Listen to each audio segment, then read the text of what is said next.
Alhamdulillah, innal hamdalillah nahmaduhu wa nasta'inuhu wa nastaghfiruhu wa na'udzu billahi min syururi anfusina wa min sayyiati a'malina. May yahdihillahu fala mudilla lahu wa may yudlil fala hadiya lahu. Asyhadu an la ilaha illallah wahdahu la syarika lahu wa asyhadu anna Muhammadan 'abduhu wa rasuluh. Allahumma salli wa sallim ala sayyidina Muhammadin wa ala alihi wa sahbihi ajma'in, amma ba'du. Rabbana zidna ilma warzuqna fahma wa taqabbal minna ya arhamar rahimin. Syukur kepada Allah Subhanahu Wa Taala kerana pada malam ini kita dapat sekali lagi berjumpa untuk kita sambung kuliah kita yang telah lalu, yang kita tinggalkan pada Jumaat yang lepas lah, yang mana hanya beberapa orang saja. Malam ni ramai sikit ya, alhamdulillah. Abang lama tak ada nampak? Ingat tak mari dah ya. Sana tak ada kuliah malam ni? Ada? Kuliah apa? Saja. Ha? Ustaz Karut. Ada Ustaz Karut dah.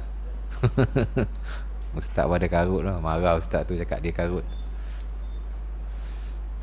Baik.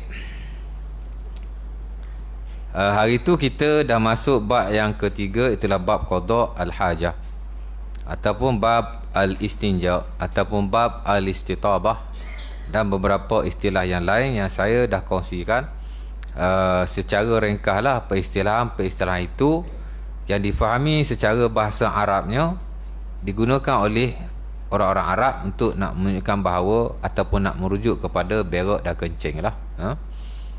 Sementara para sahabat Nabi SAW juga ada menggunakan istilah-istilah yang pelbagai itu. Sebab istilah ni biasalah, hatta bahasa Melayu pun kita ada apa yang disebut sebagai sinonim.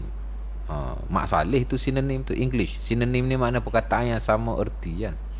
Banyak perkataannya ertinya hanya satu, tu makna sinonim. Betul tak? Kau salah? Saya dulu guru bahasa Melayu juga tahu, main.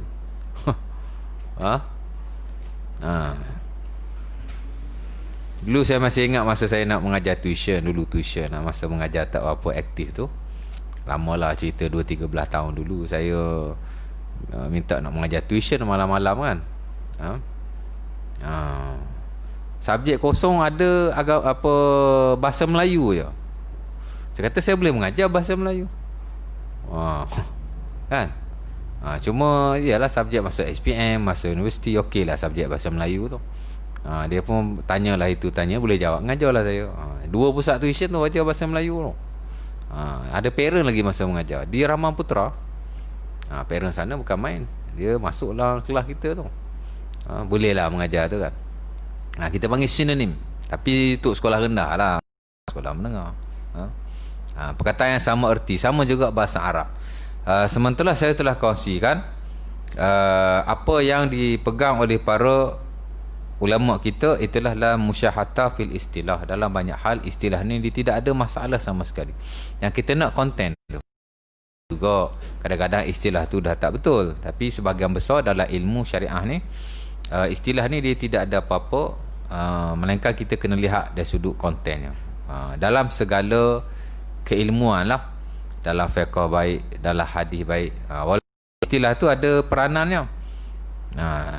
Nampak? Sebab itu bila kita nak belajar satu ilmu, kadang-kadang ulama bahas dulu tentang peristilahan yang kita sebut sebagai terminologi ya. Sebab itu dalam sebahagian ilmu hari ni ada 2 perkara yang penting. Pertama kita sebut terminologis, yang kedua kita sebut metodologis ya.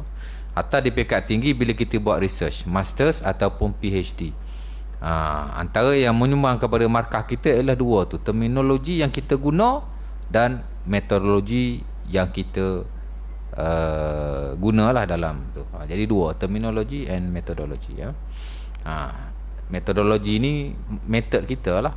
Kita buat research tu method macam mana? Ada kualitatif, ada kuantitatif, macam ya. Tapi tak apalah, itu hal lain. Itu sampingan saja. Jadi tak ada masalah apa-apa. Nak sebut bab qada al-hajah boleh ataupun selainnya pun boleh. Tapi saya lihat ramai ulama guna 2 perkataan. Satu qada al-hajah, satu lagi bab al-istitabah. Tapi ada segelintir guna al-istinja, babut takhalli, dan macam-macam lagi. Baik, itu satu hal yang telah kita kongsikan dulu. Jadi yang tak ada kuliah dulu rugi lah. Tapi boleh tengok ada rakaman. Cuma suara lah tak berapa kuat sikit. Saya bila balik saya dengar suara tak apa kuat lah. Nampak. Dan satu lagi saya kongsikan tentang apa Syekh? Ana lupa. Satu tentang peristilahan qada al-hajah, al-istinja. Satu lagi bab apa saya kongsikan? Dua benda saya kongsi itu. Tentang qada al-hajah. Tentang apa Syekh? Lupa. Kau siapa tak ingat? Syekh Khairuddin. Apa satu lagi? Tapi kira bab muqaddimah lah, bab istinja muqaddimah dia.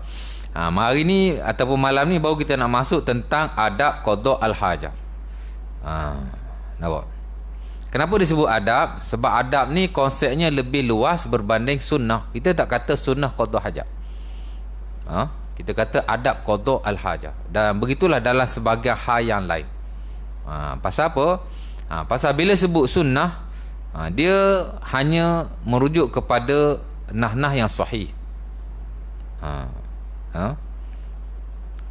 Adapun nas yang tidak sahih ni palsu, kita tak boleh kata sunnah. Tak boleh kata. Sebab itu ulama menggunakan dalam isu ini adab qada al-hajah. Kenapa? Adab ni dia lebih luas. Boleh jadi ia datang daripada nah yang sahih. Kita boleh kata sunnah lah, kan? Nak masuk tandas baca bismillah, boleh. Ini sunnah Nabi SAW. Pasal dia bersandarkan kepada nah. Kadang-kadang dia bersandarkan kepada nah yang tidak sahih. Kita tak kata sunnah, kita kata digalakkan, yustahabbu, ataupun kita kata adab saja. Kita kata digalakkan. Tak boleh kata sunnah. Pasal apa? Pasal nas dia tidak sahih.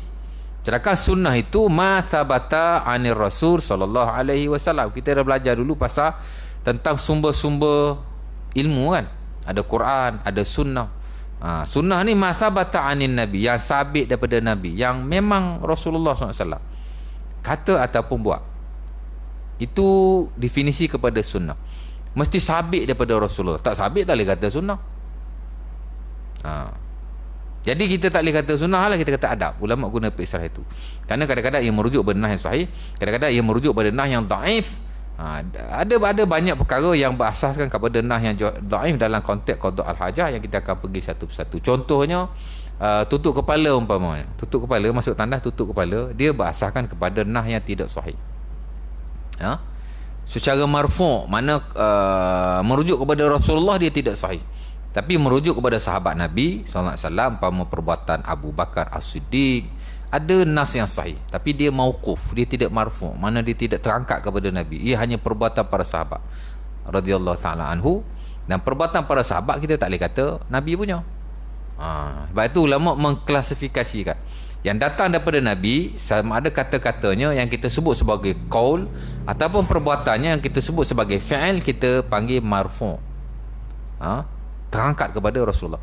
Tapi kalau daripada sahabat, kita panggil mauquf. Jadi ulama pun dah letak kategori-kategori berkenaan. Tak ada riwayat Nabi melakukan atau Nabi cakap benda tu, tapi ada riwayat sahabat melakukan, sahabat bercakap tentangnya, kita panggil mauquf. Mauquf ni dia tak sampai tahap wahyu. Tapi di atas sangkaan baik kita, ia perbuatan para sahabat Nabi, jadi digalakkanlah oleh para ulama. Tapi kita juga tidak kata ia sunnah, kita kata digalakkan, mudah-mudahan berpahala. Pasal hak buat tu ada riwayat Abu Bakar melakukannya dalam Musannaf Ibnu Abi Syaibah. Tapi kalau ikut Nabi, dhaif lah. Lepas tu ulama kata digalakkan, dia tak kata disunatkan. Penggunaan istilah pun ulama guna. Kalau ulama kalau nas tu memang kata oleh para ulama, ulama akan kata direct dan disunahkan. Tapi kalau ulama kata dan digalakkan, boleh jadi nah tu dhaif, boleh jadi ada khilaf sikit sebanyak. Jadi penggunaan ulama digalakkan, disunahkan tu kita sudah tahu. Sebab tu belajar fiqh ni kadang-kadang dia main istilah. Baik. Umpamanya apa lagi? Berdiri di atas kaki kiri, bukan, duduk di atas kaki kiri bila kita buang air besar atau buang air kecil, kita angkat kaki kanan kita, kita berdiri, duduk di atas kaki kiri. Itu juga hadis yang dhaif, tapi digalakkanlah hadis Suraqah. Dan mungkin ada lagi beberapa yang lain yang kita akan baca satu persatu. Baik, ada 3 perkara yang kita fokus pada malam ini. Pertama, perkara yang haram. Kedua, perkara yang makruh. Dan yang ketiga ialah perkara yang sunnah. Ada beberapa perkara yang haram. Apa maksud haram? Haram ni mana tak boleh buat lah. Kalau kita buat berdosa. Ma amara bihi syar'u amran jaziman. Itu dalam buku-buku usul, majoriti ulama guna definisi berkenaan. Apa-apa yang disuruh oleh syarak dengan suruhan yang putus, yang tegas, yang tidak ada khilaf berkaitan dengannya. Maksudnya mesti kita buat. Itu makna wajib lah. Kalau haram, manaha anhu syari' nahyan jaziman. Apa-apa yang dilarang oleh syarak dengan larangan yang keras, larangan yang putus, larangan yang tegas, tidak ada khilaf berkaitan dengannya. Nampak? Ya, itu kita sebut sebagai haram. Maknanya jelaslah syarak larang, maka dia jadi haram. Kalau pentarifan Ibnu Utsaimin, dia kata dalam buku-buku fiqh beliau, yang saya lihat beberapa tokoh kan istilah beliau pasal bagus juga, ma naha anhu syari' ala wajhil hatmi wal ilzam. Dia kata apa-apa yang disuruh oleh yang dilarang oleh syarak secara tegas dan ilzam, mana mesti. Kalau wajib mesti buat, kalau tak wajib, kalau haram mesti tinggal. Macam itulah ya. Dia satu definisi atau terminologi yang bagus juga. Ibnu Utsaimin kenal? Tak kenal? Tokoh Wahabi tu. Bapak Wahabi dia tu. Depa katalah kan. Tapi dia Syekh Kabir dalam fiqh ni, untuk perbandingan lah dengan fiqh-fiqh silam, buku beliau agak baik untuk kita rujuk lah. Hatta saya masih ingat dulu semasa belajar di peringkat masters, bila kita belajar subjek usulul fiqh, pensyarah kami Doktor, siapa nama dia tu, Dr. Hamidah, isteri salah seorang menteri lah, tapi dah jatuh lah kan, dah tak jadi menteri lagi. Dia suruh setiap orang murid dia suruh nyatakan tokoh kontemporari yang paling diminati. Kan? Saya lihat ada 2 orang lah yang paling yang favorite lah, favorite. Pertama Dr. Yusuf Al-Qaradawi, yang kedua ialah Saleh Ibnu Utsaimin. Nampak? Buku dia Asy-Syarhul Mumti', buku fiqh besar berjilid-jilid, satu buku yang bagus. Untuk kita bacalah ya, untuk kita rujuk. Fanatik mazhab tak boleh rujuk buku dia tu. Dia kata nanti jadi campur mazhab. Suka hati dia lah. Baik. Pertama ialah haram menghadap ke arah kiblat. Haram mana tak boleh buat. Pertama, haram menghadap kiblat. Atau membelakangkannya. Dan pun boleh, atau pun boleh. Yang paling sesuai atau. Sebab tak mungkin kita boleh buat 2 benda tu dalam satu keadaan. Boleh tak kita menghadap dan membelakangkan dalam satu masa? Tak boleh. Lepas tu pengguna dalam bahasa Melayu kita guna atau. Tapi tak apalah, saya berbudan jugalah. Haram menghadap kiblat atau membelakangkannya, melainkan dalam bangunan. Dipanggil yahrumu istiqbalul qiblah wastidbaruha fis sahra. Itu di sisi majoriti sebenarnya. Pasal ulama dalam hal ni ada pendapat yang pelbagai, dan masing-masing ada pendapat masing-masing. Setiap mazhab ada pendapat yang tidak sama lah, saya lihat. Dan dalam bab qada al-hajah, perbincangan atau perbahasan ulama tentang macam mana hukumnya itu, dia satu perbahasan yang panjang dan khilaf yang banyak. Ada ulama kata haram kedua-duanya, di dalam bangunan atau di luar bangunan. Menghadap kiblat tak boleh, membelakangkan kiblat pun tak boleh. Dalam bangunan tak boleh, di luar bangunan pun tidak boleh. Itu pendapat yang dipegang dalam muktamad mazhab Hambali. Dan sebahagian tokoh, umpama Al-Imam Ibn Qayyim rahimahullah, juga berpendapat sedemikian. Tak silap saya lah. Tak boleh berlaku. Pasal ada juga Nabi melarang kedua-duanya secara am. Umpama hadis Salman Al-Farisi yang pernah saya baca last kuliah hari tu. Kan? Alamana Rasulullah kulla syai'in hatta al-khara'a nahana an li baulin au ghaid. Nabi larang kami menghadap ke arah kiblat dan membelakangkannya berak dan kencing. Ada banyak hadis yang umum yang melarang kedua-duanya tanpa dikecualikan. Ada lagi hadis Abi Hurairah pun sama. Abu Hurairah kata Nabi larang menghadap kiblat atau membelakangkannya untuk berak atau kencing. Tak sebut dalam bangunan, tak sebut luar bangunan. Dan yang paling masyhur ialah hadis Abi Ayyub Al-Ansari dalam Sahih Bukhari.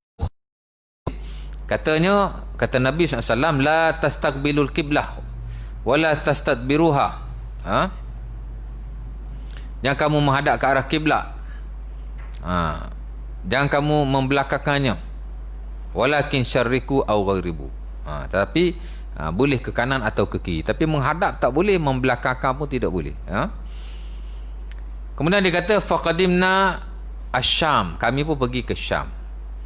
Ada apa hak tadi kata-kata Nabi lah. Kemudian Abu Ayyub Al-Ansari dia tambah, dia kata sendiri kami pernah mendatangi Syam. Kemudian kami lihat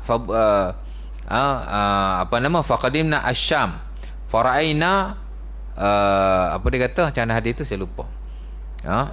Faqadimna Asyam, kami mendatangi Syam. Kemudian kami lihat bangunan buniyat qibalal qiblah, dibina menghadap ke arah kiblat. Fanan harifu anha. Dalam bangunan ni kami pun berpaling daripadanya wa nastaghfirullah, dan kami beristighfar kepada Allah. Summa qadimna Asyam fara'aina marahid buniyat qibalal Ka'bah qibalal qiblah fanan harifu anha wa nastaghfirullah. Jadi dia kata Nabi tak bagi kita, Nabi kata jangan menghadap kiblat atau membelakangkannya. Bila kami pergi ke Syam, kami lihat ada beberapa tandas dia menghadap ke arah kiblat, lalu kami berpaling daripadanya dan kami beristighfar kepada Allah. Dan hadis ini menunjukkan bahawa dalam bangunan pun Abu Ayyub masih tidak menghadapnya. Cuma itu bukan kata-kata Nabi, itu kata-kata beliau. Dia tidak jadi marfu'. Dia rendah sikit, dia jadi mauquf. Nampak? Jadi tak bolehlah menghadap kiblat atau membelakangkan kiblat. Zahir hadis ini kata-kata Abi Ayyub, bukan kata-kata Nabi. Dalam bangunan pun tidak boleh. Nampak? Tapi sebahagian ulama memberi keharusan dalam bangunan, ataupun jika di hadapan kita ada sesuatu, maka boleh. Sama ada membelakangkan atau menghadap boleh. Pasal apa? Pertama, hadis saya baca tadi bukan kata-kata Nabi SAW. Tambahan ujung tu ialah kata-kata Abi Ayyub Al-Ansari. Dia tidak marfu'. Hak Nabi larang menghadap depan belakang tu, hak dia kata ujung tu dalam bangunan, beliau yang kata sendiri. Sementara bila dilihat ada hadis yang menunjukkan sahabat Nabi, umpama Ibnu Umar, bila dia nak qada hajat, dia menghadap ke arah kiblat dalam keadaan di hadapannya ada sesuatu. Umpama dalam sunnah Abi Dawud, Ibnu Umar bila nak kencing, dia letak untanya di hadapan. Anakha Ibnu Umar rahilatahu fabala ilaiha faqila lahu alam nunha an haza. Ibnu Umar letak unta tunggangannya di hadapan, lantas dia kencing padahal dia menghadap ke arah kiblat. Maka dia ditanya, bukankah kita dilarang menghadap ke arah kiblat? Maka beliau berkata, innama hadza fis sahra, yang dilarang ialah jika kita di tanah lapang. Depan aku ni ada benda kan, jadi tak ada masalah. Dia kata kat tanah lapang tu yang tak boleh, kata Ibnu Umar radhiyallahu taala anhu. Sementara pula dalam Sahih Muslim,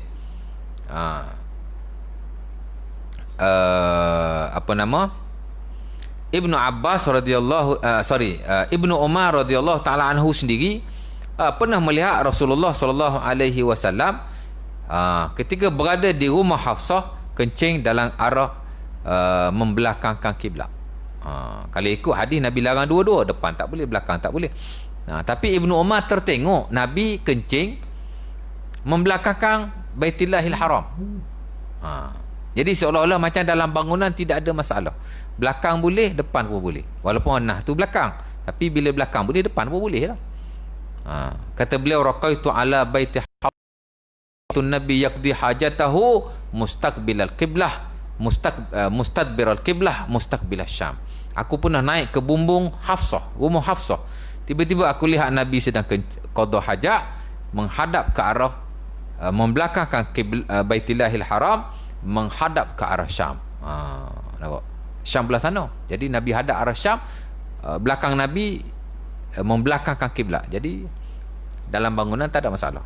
Jadi di atas nah-nah yang ada, majoriti ulama mengatakan bahawa dalam bangunan tidak ada masalah. Yang tidak yang tak boleh atau haram ialah di luar bangunan. Tapi dia melibatkan banyaklah. Ada ulama kata dalam bangunan tak boleh, luar bangunan pun tidak boleh. Umpama yang muktamad saya sebut tadi dalam mazhab Hambali, tak silap saya, dan juga apa dipegang dalam mazhab Az-Zahiri. Pernah dengar mazhab Az-Zahiri? Tak pernah dengar? Kena sebut pula mazhab Zahiri tu mazhab apa? Masa dia ada hubung kait dengan fiqh ni, Az-Zahiri ni. Tak pernah dengar? Pernah dengar ke tidak? Tak ada, tak pernah dengar ustaz cerita. Minum sikit. Bismillah. Orang ngaji fiqh dia kena tahu mazhab Az-Zahiri. Walaupun tidak secara detail, tapi basic idea lah tentang mazhab berkenaan. Mazhab Az-Zahiri ialah mazhab yang bukan diasaskan lah, merujuk kepada pendapat-pendapat Al-Imam Daud Az-Zahiri yang akhirnya dimasyhurkan oleh Al-Imam Ibnu Hazm Al-Andalusi rahimahullahu ta'ala. Dan buku beliau Al-Muhalla namanya, adalah buku induk kepada mazhab berkenaan. Kalau orang kata mazhab fiqh ada 4, Syafi'i, Maliki, Hambali, Hanafi, ia merujuk kepada mazhab fiqh yang masyhur lah. Sebenarnya mazhab fiqh dia banyak. Zaman tabi'in ada mazhab Al-Thawri, mazhab Al-Auza'i, ada mazhab Ibnul Mubarak.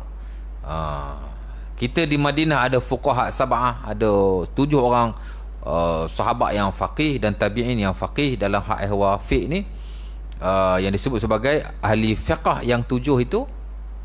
Masing-masing dengan mazhab masing-masing. Banyaklah mazhab tu. Akhirnya ada 4 mazhab yang kekal. Sebenarnya yang kekal tu bukan 4 mazhab. Kalau nak ikutkan, semua mazhab-mazhab sahabat dan tabi'in masih ada dalam buku-buku para ulama. Cuma kita tidak tahulah. Sementara sebenarnya ada satu lagi mazhab dalam fiqh ni yang kita kata dirujuk jugalah, ialah mazhab Az-Zahiri. Mazhab Az-Zahiri, yang dimasyhurkan oleh Al-Imam Ibnu Hazm Al-Andalusi. Al-Muhalla, dia satu buku yang bagus.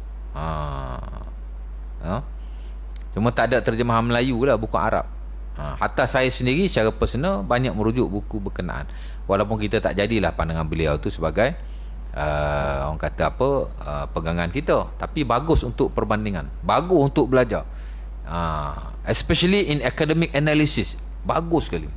One of the best book dalam fiqh sebenarnya. Kita lihat ulama besar mazhab Syafi'i namanya Al-Imam Izzuddin Ibnu Abdissalam, yang digelar sebagai Sultanul Ulama, the king of scholar dalam mazhab Syafi'i ni, pasal dia ulama usuli yang hebat. Tak pernah dengar Izzuddin Ibnu Abdissalam? Apa tu? Nak suruh berhenti ya? Dia ada buku usul yang terkenal, nama dia Qawaid Al-Ahkam. Qawaid Al-Ahkam, buku usul yang bagus lah untuk dirujuk. Hatta dalam ilmu usulul fiqh itu antara buku usul fiqh yang induk lah, untuk kita rujuk daripada mana-mana mazhab. Cuma dia ulama mazhab Syafi'i lah. Ulama yang bagi bid'ah 5 lah: bid'ah haram, bid'ah wajib, bid'ah harus, bid'ah sunnah dan bid'ah makruh. Dia lah ulama terawal, mula-mula ulama yang bagi bid'ah 5, dia lah. Sebelum beliau bid'ah ni ada 2 saja: bid'ah mahmudah, bid'ah mazmumah, bid'ah terpuji, bid'ah terkeji. Mari zaman dia, dia bagi 5, dia tambah 5. Bukan tambah, dia jadikan bid'ah ni ada 5. Betul?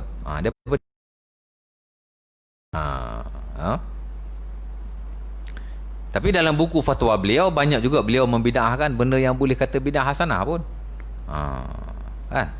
Dalam fatwa dia talqin pun bid'ah dia kata. Dia tak kata bid'ah hasanah, dia kata bid'ah, maksudnya bid'ah yang mungkar lah. Walaupun majoriti ulama Syafi'i terima talqin tu, tapi dia bid'ah kan. Nampak? Tapi tak apa, itu isu yang lain. Baik. Izzuddin tuan-tuan, walaupun dia bermazhab Syafi'i, ulama besar mazhab Syafi'i, tokoh usuli mazhab Syafi'i, hatta digelar Sultanul Ulama, the king of scholar, tapi beliau masih memuji buku Al-Muhalla karangan Al-Imam Ibn Hazm Al-Andalusi. Itu sikap orang dalam hak ehwal ilmu. Walaupun dia sayang kat mazhab dia, walaupun dia berpentah dalam mazhab dia sendiri, mazhab Syafi'i, tapi dia masih memuji mazhab yang lain. Bahkan dia pernah sebut tentang buku Al-Muhalla, katanya the best book on earth, buku terbaik di atas muka bumi. Kan? Dia puji dua buku. Satu Al-Muhalla karangan Al-Imam Ibn Hazm Al-Andalusi yang merujuk pada mazhab Az-Zahiri. Satu lagi buku Al-Mughni yang dikarang oleh Al-Imam Ibn Qudamah Al-Maqdisi, buku standard mazhab Hanbali. Dia kata lam ajid ala zahril ard kitaban, aku tidak pernah lihat buku di atas muka bumi afdal minal kitabain, dua buku yang lebih afdal daripada dua buku, Al-Muhalla li Ibn Hazm Al-Andalusi dan juga Al-Mughni li Ibn Qudamah Al-Maqdisi. Dia puji, dia kata aku tidak lihat di atas muka bumi dua buku yang amat hebat. Itulah buku Al-Muhalla dan juga buku Al-Mughni. Walaupun dia mazhab Syafi'i, tapi dia puji mazhab Az-Zahiri. Sebab saya ada dengar jugalah orang yang menafikan mazhab Az-Zahiri. Sebenarnya kita tidak menafikan secara mutlak. Adalah beberapa pendapat beliau yang dilihat agak ekstrim lah, agak keras, tapi dalam konteks ilmu. Sebab dia ni memang kalau kita baca buku dia, lidah dia agak tajam. Makna dia menjahilkan, dia membid'ahkan, adalah sikit sebanyak. Dia tegas. Kerana dia hanya bersandarkan kepada nas. Sebab itu dia gelar sebagai Az-Zahiri. Dia zahir. Dia pegang secara tekstual. Dia teks. Tapi dia amat mementingkan nas Al-Quran dan hadis-hadis Nabi SAW. Cuma secara tekstual. Tekstual, makna dia hanya bergantung kepada zahir nas. Tapi dia satu buku yang bagus, one of the best book untuk kita rujuk lah ya. Baik.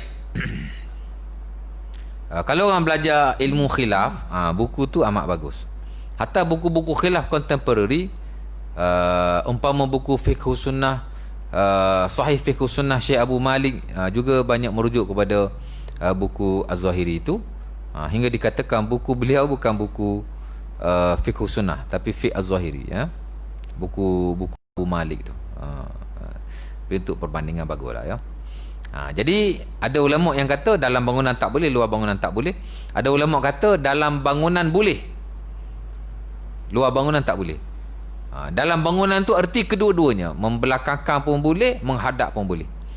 Dua. Yang ketiga ada ulama kata kat luar tak boleh, kat dalam boleh, tapi hanya membelakangkan sahaja, menghadapankan tak boleh. Kerana nas Nabi hanya membelakangkan saja. Atau ada Ibnu Umar menghadap kiblat tu, itu tidak marfu' katanya. Itu bukan perbuatan Nabi, dia hanya perbuatan para sahabat. Dia jadi mauquf, dia rendah. Nampak? Dan ada ulama kata di luar pun boleh, tapi di dalam pun boleh. Luar bangunan boleh, dalam bangunan, tapi segelintir saja, dan dia tidak dimuktamadkan. Hatta dalam mazhab 4 tidak diguna pakai, setahu saya.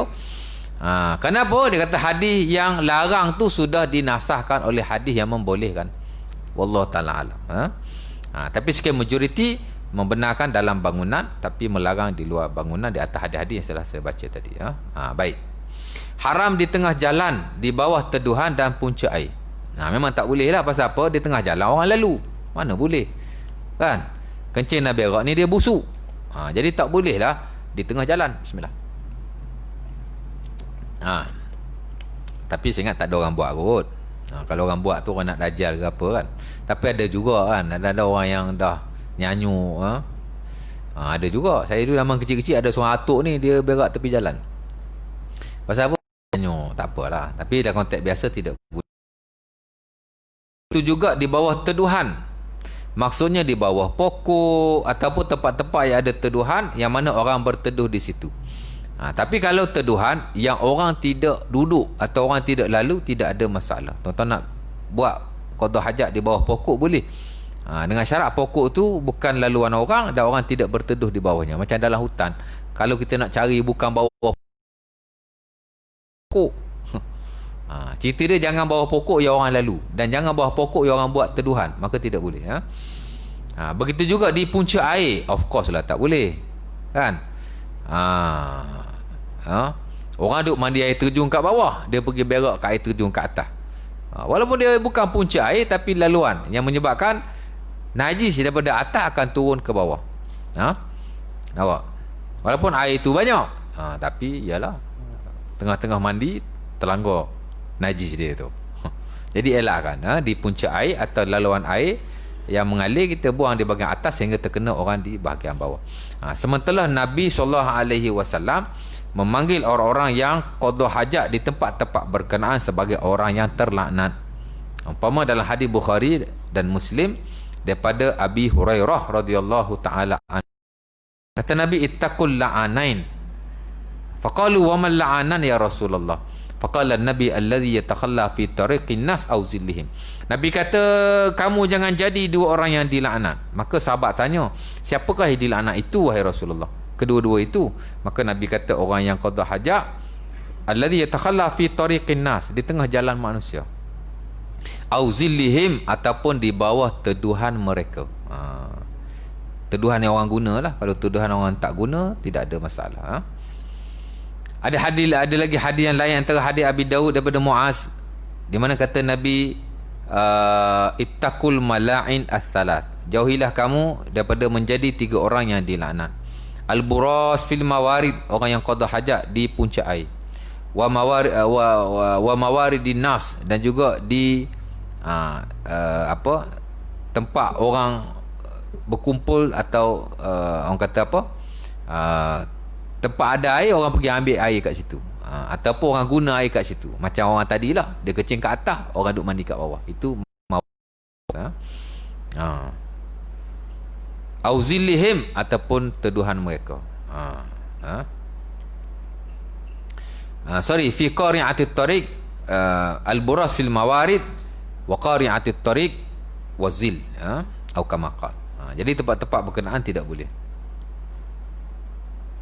Kemudian haram di kuburan, sama juga. Haram qada hajat di kuburan. Nampak? Pasal apa? Pasal kuburan ni tuan-tuan, ialah tempat yang ada kehormatannya. Walaupun sebagai ibadah tidak boleh dilakukan di kuburan. Kan? Sembahyang umpamanya, tak boleh sembahyang di kuburan. Boleh sembahyang kuburan? Tu ustaz, orang duduk sembahyang jenazah saja. Sembahyang jenazah yang boleh. Itu pun di sisi majoriti. Sebagai ulama yang lain tak membenarkan. Umpama yang standard dalam mazhab Hanafi, sembahyang jenazah pun tak boleh dikubur setahu saya. Adapun sembahyang lain tak boleh sama sekali. Sembahyang fardu ke, sembahyang sunat ke, kan? Apa-apa sembahyang.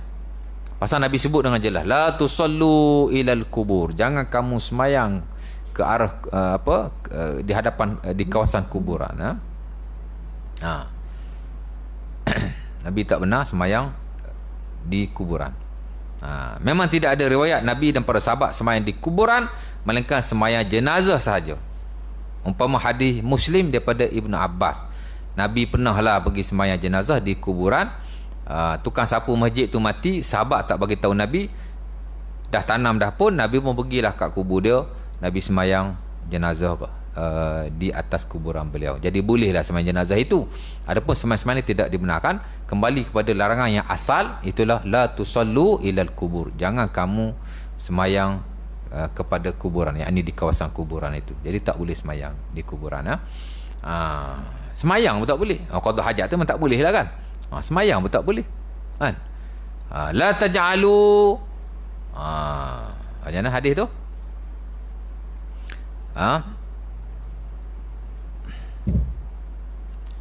Kata Aisyah radhiyallahu taala anha, la'anallah, kata Nabi SAW, la'anallah al-yahud wan nasara ittakhadhu qubur. Dalam hadis Muslim daripada Aisyah, kata Nabi SAW, Allah Ta'ala melaknat Yahudi dan Nasara kerana mereka telah menjadikan kuburan para nabi mereka sebagai masjid.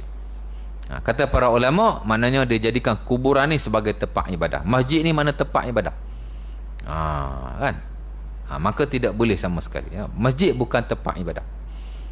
Cuma adalah khilaf di kalangan para ulama, baca Quran ada khilaf sikit sebanyak. Tapi the rest ibadah tidak dilakukan. Masjid, kubur bukan tempat untuk ibadah. Baik. Qada hajat sementara tidak boleh. Dan kita boleh ingat Nabi SAW sebelum wafat, tuan-tuan, ada beberapa pesanan beliau baginda yang terakhir. Pertama, Nabi pesan tentang semayang. Kata Nabi, as-salah as-salah wa ma malakat aymanukum. Umpama hadis yang diriwayatkan oleh Ali bin Abi Talib dan Sahih Bukhari. Nabi kata semayang dan juga orang di bawahmu. Pesanan Nabi yang terakhir, nombor 1 semayang. Ada lagi riwayat Nabi juga berpesan di akhir hayatnya, bukan Nabi berpesan, Nabi berdoa, Allahumma rafiqal a'la, ketika Nabi nazar. Nabi minta dengan Allah supaya duduk di tempat yang tertinggi sekali di sisi Allah Subhanahu Wa Taala. Dua. Yang ketiga, antara yang wasiat Nabi terakhir juga ialah Nabi, umpama hadis yang diriwayatkan oleh Jabir dalam Sahih Muslim, tak silap saya, ataupun Bukhari, Nabi suruh kita husnuzan billah, baik sangka dengan Allah. La yamutanna ahadukum illa wa huwa yuhsinuzanna billah. Yuhsinuzanna billah. Jangan kamu mati melainkan kamu husnuzan kepada Allah Subhanahu Wa Taala. Sebab tu orang belajar tasawuf, husnuzan, baik sangka kepada Allah, adalah tanda keimanan yang besar. Kita kena baik sangka dengan Allah, tuan, kan? Tapi jarang kita lihat kepada Allah dibincangkan, pasal dia macam tak penting. Sedangkan itu pesanan Nabi yang terakhir tu, antara yang terakhir sebelum Nabi wafat. Jangan kamu mati melainkan, kata Jabir, Nabi berpesan beberapa hari sebelum baginda wafat. Mana dekat-dekat Nabi nak mati, beberapa hari. Jangan kamu mati melainkan kamu baik sangka dengan Allah. Baik sangka dengan Allah. Sebab itu antara perkara yang digalakkan kita sebutlah kepada orang yang nak mati ialah baik sangka pada Allah. Ada senarai, kan, apa yang digalakkan bila kita yang digalakkan kita buat kat atas orang yang nak mati. Banyaklah. Jenazah, fiqh jenazah. Sebelum belajar bab kapan, bab semayang, bab mandi, bab ke bumi, apa gitu ini, mula-mula ada bab mukaddimah jenazah tu. Cerita pasal bab sakit. Orang sakit apa persediaannya, apa yang dia nak kena buat. Orang yang melawat orang sakit pun apa yang dia nak kena buat. Salah satu yang itulah. Memperingatkan kepada orang yang sakit supaya sentiasa baik sangka dengan Allah. Itu penting. 3. Dan keempat, yang terakhir juga ialah Nabi larang menjadikan kuburan sebagai masjid. La taj'alu qabri aida. Jangan aku sebagai tempat hari raya, tempat berhimpun, tempat berpesta. Ada setengah riwayat, la taj'alu qabri wasanan yu'bad. Yang kamu jadikan kuburku sebagai tempat sembahan. Nabi pesan macam tu. Sebab apa? Nabi-nabi terdahulu kuburan mereka telah disembah. Jadi antara pesanan Nabi terakhir, umpama diriwayatkan dalam tak silap Bukhari, Muslim ataupun Sunan Abi Daud, daripada Aisyah sendiri, Nabi kata jangan kamu jadikan kuburanku sebagai tempat sembahan, tempat perhiasan, tak bagi. Qatalallahu al-yahud wan nasara, ataupun la'anallahu al-yahud wan nasara ittakhazu qubur anbiya'ihim masajid. Allah Taala telah melaknat, telah menghancurkan Yahudi dan Nasara kerana telah menjadikan kubur-kubur Nabi mereka sebagai masjid. Kalau Nabi tak larang macam tu, tuan-tuan, boleh jadi kubur Nabi pun akan jadi macam kubur Nabi-Nabi terdahulu, kan? Nabi larang pun masih ada yang nak jadikan kubur bagi dia sebagai sembahan. Kalau tak jadikan kubur bagi dia sebagai sembahan, menjadi kubur-kubur orang lain tau. Kan? Kesian orang soleh tu, dia mati, akhirnya kubur dia dijadikan sembahan. Tak ada lagi kubur, tak ada duk sujud-sujud kat kubur. Ada, kan? Nah, kalau tak sujud kat kubur pun duk minta tolong orang dalam kubur tu, kan? Tak, dia dah mati, bagilah dia mati. Dia pun tak ambil tahu kita atas muka bumi ni pun. Kan? Kerja yang tidak dibuat oleh Nabi dan para sahabat.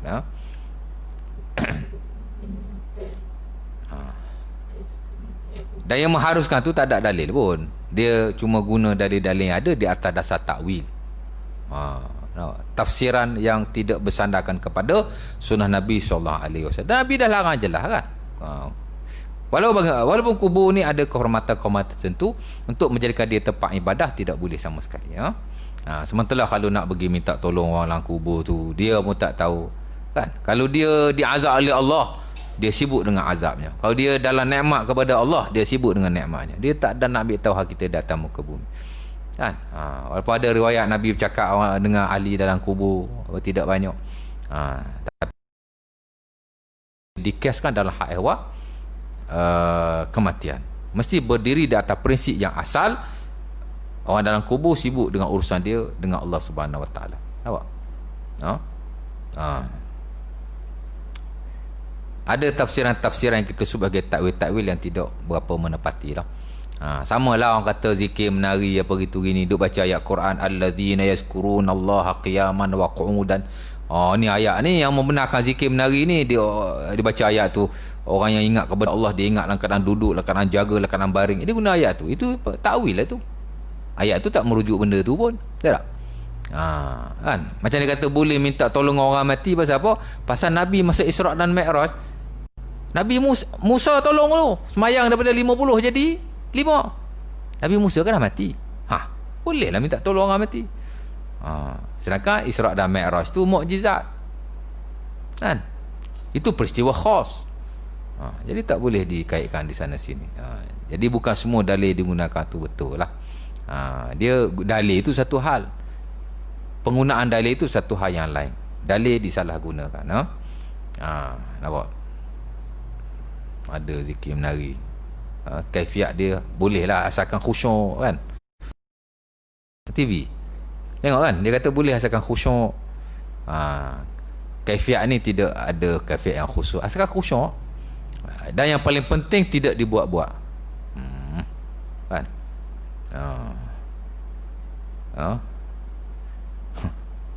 Saya ada post tu satu pasal zikir menari, pasal ada jemaah tu tanya, tapi saya mengajar dulu, ujung tu baru saya jawab. Ulama semua mengharamkan. Kalau ulama syariah betul-betul, semua mengharamkan. Yang membenarkan hanya ahli-ahli sufi. Itu pun kata Wahbah Az-Zuhaili ala ta'wilat, mereka hanya mentakwilkan sahaja, mentafsirkan ayat Quran dan hadis Nabi berdasarkan kepada kepahaman mereka, tapi asalnya tidak ada zikir-zikir sedemikian. Samalah juga dalam hak ehwal yang bersabit dengan orang yang telah mati. Susah juga jadi orang soleh ni, mati-mati kubur jadi disembah. Sebab tu Nabi peringat awal-awal. Sementara asal usul kepada penyembahan berhala ialah daripada kuburan. Kan? Buka surah Nuh. Bagaimana kaum Nabi Nuh yang disembah. Baik.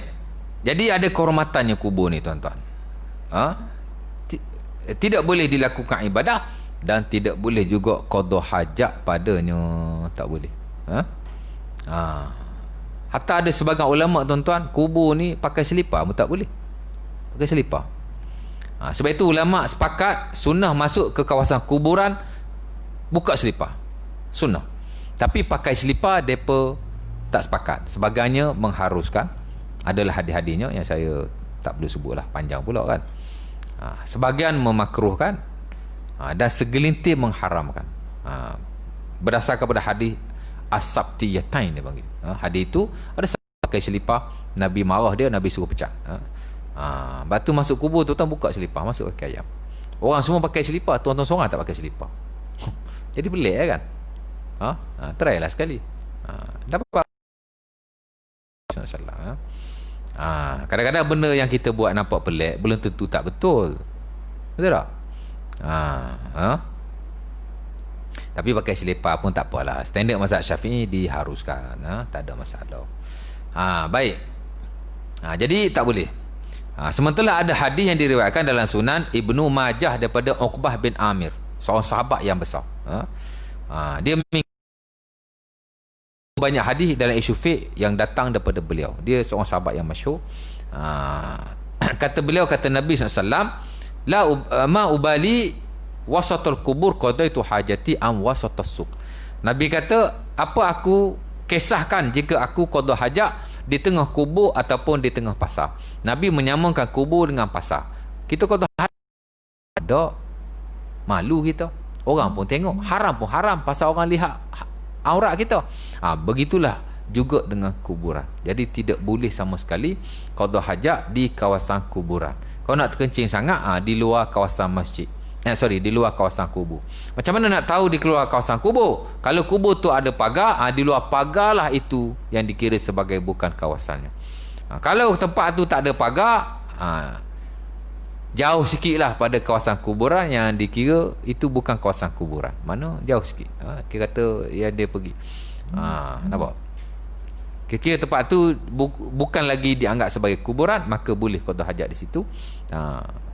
Kan? Tapi kubur tidak boleh. Kehormatannya ialah tidak boleh kita orang kata apa, qada hajat. Dan juga tidak boleh kita membawa najis masuk ke dalamnya. Itu semua perlu dielakkan kerana dia ada kehormatannya tersendiri, ya. Tapi qada hajat tu tidak boleh sama sekali, ya. Nampak? Baik, isyak dah tu. Nak berhenti dah kita ni. 8.31 isyak. Awal sekarang ni. Kemudian haram di air tenang, tak boleh juga. Ada hadis riwayat Muslim daripada Jabir, nahan Nabi ayyubal fi ma'ir raqid, Nabi larang kita kencing di air yang tidak bergerak ataupun air tenang. Sementara jika air itu sedikit, dia akan menajiskan air, yang telah kita bincang pada kuliah yang lalu. Kalau air itu banyak sekalipun, kalau banyak macam sungai yang besar, tak apalah, dia tak bergerak, tapi dia besar. Tapi kalau air banyak, umpama dalam kolah, lebih 2 kolah kan, kolah kita masjid tu besar, boleh kencing kat dalam tu? Tak boleh, pasal air tu digunakan walaupun dia tidak memudaratkan bila dia lebih daripada 2 kolah. Tapi Nabi larang. Apa nama, ada orang telefon ni malam-malam. Telefon nak apa ni? Cikgu ni. Tak apa, biar dia. Sementara Abu Hurairah juga meriwayatkan dalam Sahih Muslim, kata Nabi, la yabulanna ahadukum fil ma'id daim summa yaktasilu minhu. Jangan kamu kencing di atas air yang tidak bergerak, air yang tenang, kemudian kamu mandi daripadanya. Hadis ni yang dijadikan alasan para ulama, air yang dimasuki najis yang sedikit, air sedikit yang dimasuki najis, dia adalah najis walaupun tidak berubah. Dia guna hadis ni. Isu air bukan mustakmal, air kita bincang air 2 kolah hari tu kan. Air yang sedikit dimasuki najis, dia tak berubah. Apa hukumnya? Sebagian ulama kata dia tetap suci, menyucikan, kerana dia tidak berubah. Tapi sebagian yang lain kata air yang sedikit, yang ni yang kurang daripada 2 kolah, jika dia masuk najis walaupun sedikit, dia sudah menjadi najis. Sandaran utama ialah hadis berkenaan. Nabi larang kencing dalam air yang tidak mengalir, kemudian mandi daripadanya. Jadi tidak boleh. Habis bab tu, itulah perkara-perkara yang haram ketika qada hajat. Ada soalan?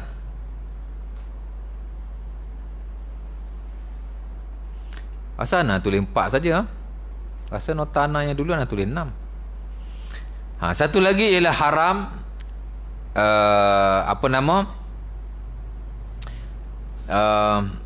haram juga ialah beristinja dengan roji' atau azam atau ta'am.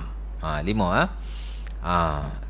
Dilarang kita bukan qada hajat tapi beristinja. Bila sebut qada hajat ni, ia termasuk berak, termasuk kecing dan juga bersuci daripadanya. Sama. Jadi antara perkara diharamkan juga ialah bukan berak, bukan kencing, tapi beristinja itu. Itulah beristinja dengan roji', najis haiwan yang telah kering, atau azam ataupun tulang, ataupun ta'am ataupun makanan. Berdasar pada hadis, antaranya hadis Salman Al-Farisi yang saya telah pernah baca lah pada kuliah yang lalu. Nahan Nabi ayastanji biroji' atau azam. Kata Salman Al-Farisi, hadis yang panjang, ujung tu dia kata Nabi larang kita beristinja dengan najis yang telah kering, najis haiwan lah yang telah kering, najis unta ke, najis kambing ke, ataupun azam, tulang.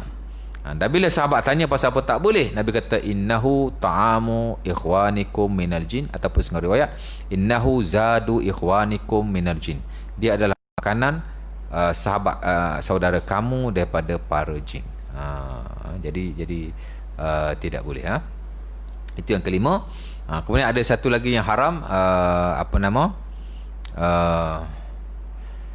istibalul qiblah wa istibara fi sahra, fi qarin atik tariq wa zil wa mawaridin nas, al-bawl fil ma'ir rakid, kemudian fi al-qubah. Satu lagi yang keenam ialah fil masjid, di masjid juga haram qada hajat di dalamnya ataupun beristinja di dalam beristinja di dalamnya.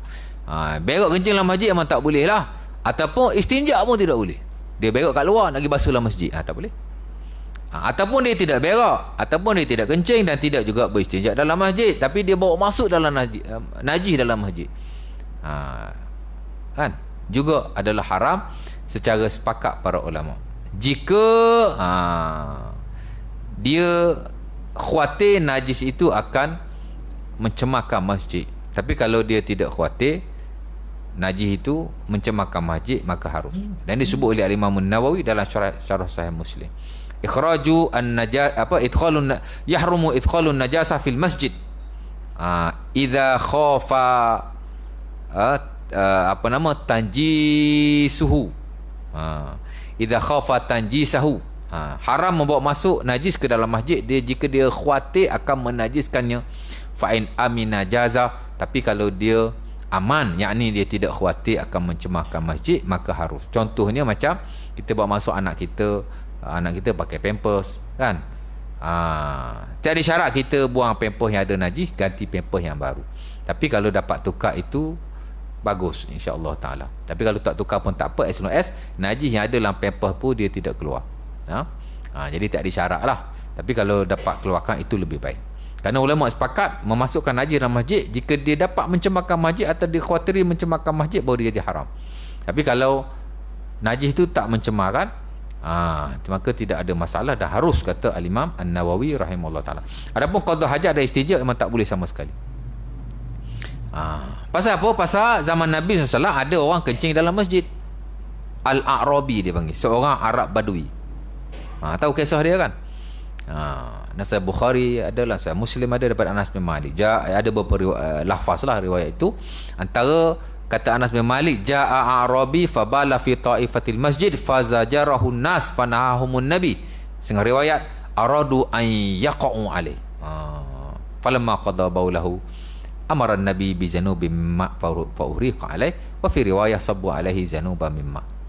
Kata Anas bin Malik, ada seorang Arabi mari nak kencing dalam masjid, mari dalam masjid, kencing dalam masjid. Apa orang buat? Orang marah dia. Kemudian orang nak belasah dia.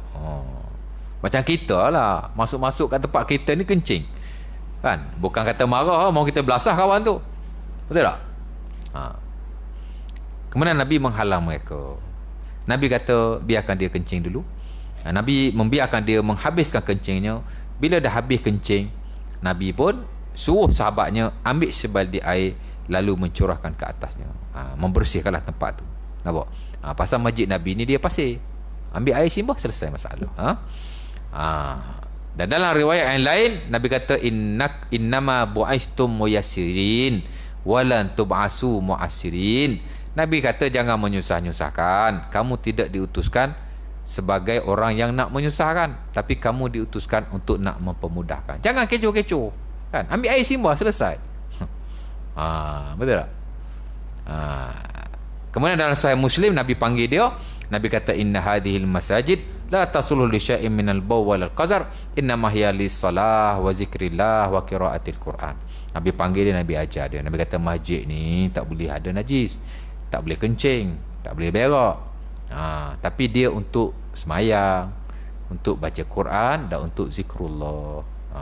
Dan di atas peristiwa itu ulama menyimpulkan haramlah qada hajat baik, istinja baik, ataupun membawa masuk najis ke dalam masjid jika dikhawatiri ia akan menajiskannya. Pasal masjid ni tempat suci. Kalau kubur ada kehormatan yang tersendiri, masjid lebih-lebih lagi ada kehormatan lebih besar, kerana ia rumah Allah Subhanahu wa taala. Tempat yang paling baik ataupun dipanggil tempat yang paling baik di atas muka bumi adalah masjid. Bukan kubur, masjid. Ahabbul biladi ilallah masajiduha wa abghadul biladi ilallah aswaquha. Kata Nabi dalam Sahih Bukhari atau Muslim pada Ibnu Abbas, sebaik-baik tempat di atas muka bumi di sisi Allah ialah masjid-masjidnya, seburuk-buruk tempat di atas muka bumi ialah pasar-pasarnya. Jadi kita dah bincang pasal 6 perkara yang haram. InsyaAllah ta'ala next nanti kita akan bincang pula pasal perkara makruh dan perkara sunnah. Dan sambungan di belakang tu tambahan. Perkara yang ada juga tidak diasaskan pada nah yang sahih, tapi ada dinukilkan. Ada banyak tuan. Ada puluhan. Ini saya nukilkan sebahagian saja daripadanya. Kalau kira yang haram ada 6, yang makruh ada berapa? Ada 5, baru 11. Yang sunnah ada 3, baru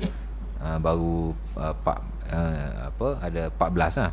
Tapi jika dilihat dalam buku-buku fiqh secara keseluruhan, yang saya lihat adab qada al-hajah tak kurang daripada 30 adab. Banyak 29 macam tu, 29. Tapi memadailah untuk kita baca sebahagian daripada. Ada soalan?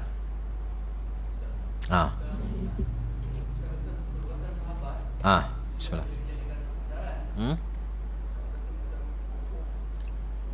Marfu'. Nanti ya. Cakap dulu. Baik. Salah faham tu. Saya tak kata perbuatan para sahabat tak boleh dijadikan sandaran. Saya rasa saya tak kata macam tu. Saya tak kata macam tu. Ulama cuma mengklasifikasikan perbezaan antara marfu' dan yang tidak marfu'. Marfu' ni makna yang datang daripada Nabi. Perbuatan Nabi atau kata-kata Nabi, itu dipanggil marfu'. Hak ni the highest ranking, the top score. Mana hak tak ada siapa boleh deny jika sabit ia adalah sunnah Nabi SAW, merujuk pada perbuatannya atau kata-katanya. Hak tu hak tertinggi sekali, yang kita jadikan sandaran. Selain daripada itu, ada apa yang kita sebut sebagai mauquf. Mauquf ni ialah perbuatan sahabat ataupun kata-kata mereka yang tidaklah sampai kepada Nabi, tapi dia duduk di tempat yang kedua, yang mana masih dijadikan sandaran dalam banyak hal. Especially dalam isu-isu fiqh, ada juga yang tidak marfu' daripada Nabi, dia mauquf kepada para sahabat radhiyallahu taala anhum. Dia masih dijadikan sandaran. Jangan kata sahabat Nabi tidak sandaran pula. Sandaran boleh dirujuk, kan? Lagi bagus kalau ada sunnah Nabi, perbuatan dan kata-katanya disokong pula oleh mauquf para sahabat, oleh perbuatan para sahabat, itu lebih baik. Tapi kalau daripada Nabi tak ada, tapi ada daripada sahabat, yang kita sebut sebagai mauquf, dia boleh dijadikan sandaran, tidak ada masalah as long as dia sahih. Nampak? Tapi kita tak boleh katalah sunnah Nabi, tak boleh kata, tapi kita boleh rujuk dan kita boleh jadikan sandaran. Kalau dia amalan, kita boleh beramal dengannya, boleh, tak ada masalah sama sekali. Begitu juga yang nombor 3 yang kita sebut sebagai maqtu'.